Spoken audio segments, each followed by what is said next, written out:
People, welcome to Kumari kitchen. ఈరోజు special recipe గోంగూర రొయ్యలండి. మరి ఇది ఎలా తయారు చేసుకోవాలో చూసేద్దామా? ప్రాసెస్లోకి వెళ్ళిపోదాం. ముందుగా నిమ్మరసం, ఉప్పు, పసుపుతో నీట్గా శుభ్రం చేసుకుని రొయ్యల్ని పక్కన పెట్టుకుందాం.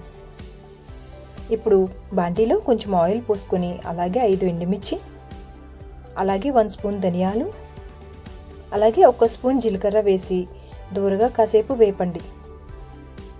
కాసేపటికి వేగిన తరువాత అందులోనే బాగా శుభ్రం చేసుకున్న గోంగూర తడి లేకుండా ఆరబెట్టుకుని దాన్ని వేసి ఫ్రై చేసుకోవాలి. గోంగూర బాగా ఫ్రై అయిన తరువాత ఇలా మొత్తం అంతా ఇలా ఫ్రై అయిన తరువాత దీనిని ఇప్పుడు ఒక మిక్సీ జార్లోకి తీసుకుందాం. దీన్ని గ్రైండ్ చేసుకొని ఇలాగా పక్కన పెట్టుకుందాం. ఇప్పుడు ఒక కడాయిలో కొంచెం ఆయిల్ పోసుకొని శుభ్రం చేసుకున్న రొయ్యలు వేసేసి అలాగే కొంచెం పసుపు, అలాగే కొంచెం సాల్ట్ కూడా యాడ్ చేసి కాసేపు ఫ్రై చేసుకుందాం. మొత్తం రొయ్యల్లో నీళ్ళు మొత్తం ఇంకిపోయి ఆయిల్ తేలిన తర్వాత వీటిని ఒక దానిలోకి తీసుకుందాం.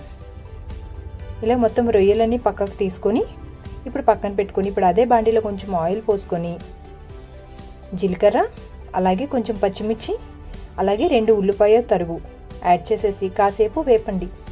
కాసేపటికి వేగిన తర్వాత కొంచెం కరివేపాకు యాడ్ చేసేసి అలానే 1 స్పూన్ అల్లం వెల్లుల్లి పేస్ట్ యాడ్ చేసి కాసేపు ఫ్రై అవనివ్వండి. అల్లం వెల్లుల్లి పేస్ట్ పచ్చివాసన పోయిన తర్వాత అలానే 2 టమాటా ముక్కలు కూడా యాడ్ చేసేసి టమాటా మెత్తబడిన వరకు వేపండి.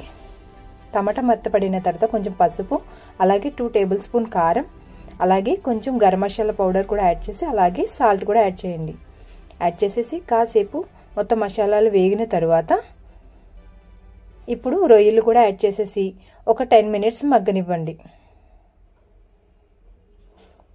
ఒక 10 మినిట్స్ మగ్గిన తర్వాత ఇప్పుడు గ్రైండ్ చేసి పెట్టుకున్న గోంగూర పేస్ట్ కూడా యాడ్ చేసేసి ఒక 5 మినిట్స్ అలాగా కలపండి.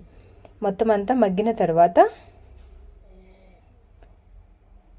ఇప్పుడు ఇందులో కొంచెం నీళ్లు పోసుకొని మొత్తం కర్రీ మొత్తం ఒకసారి కలుపుకోండి. మొత్తం గోంగూర అంతా మెత్తగా ఇదయ్యేటట్టు కలిపేసుకొని ఇప్పుడు కాసేపు మూత పెట్టుకుందాం. మూత పెట్టుకున్న తర్వాత 10 మినిట్స్కి ఇలాగా ఆయిల్ రిలీజ్ అయ్యి మొత్తం గోంగూర అంతా కుక్ అవుతుందండి. అప్పుడు లాస్ట్లో కొంచెం కొత్తిమీర యాడ్ చేసుకొని అంతే అండి. చక్కగా వేడివేడి అన్నంలో తింటే చాలా బాగుంటుందండి. మరి మీకు నచ్చిందా? నచ్చితే please subscribe to my channel. అలాగే ఇన్స్టాగ్రామ్ని కూడా ఫాలో అవ్వండి. Thank you.